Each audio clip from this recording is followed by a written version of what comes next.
为大家介紹一個神秘幻變嘅生命體。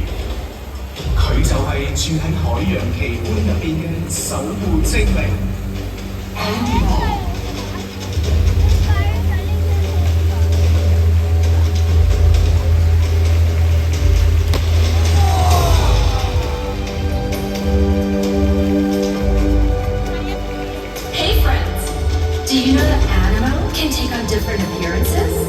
梗係知啦，佢可以變做動物或者植物，甚至乎變成一座森林啊！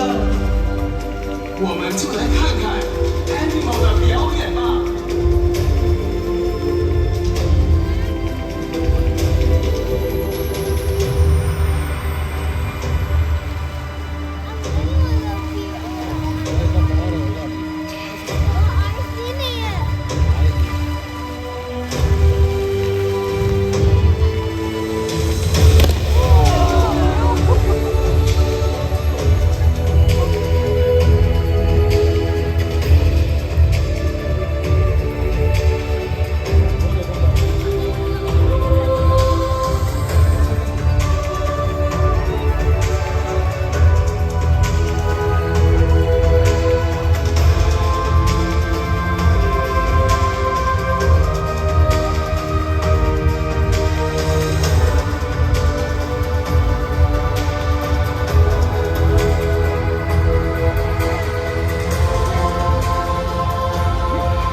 佢唱緊歌啊！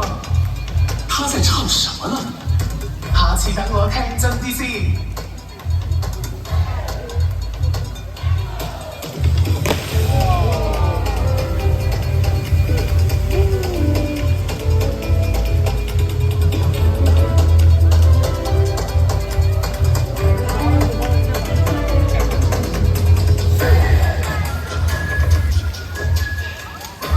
What about fish?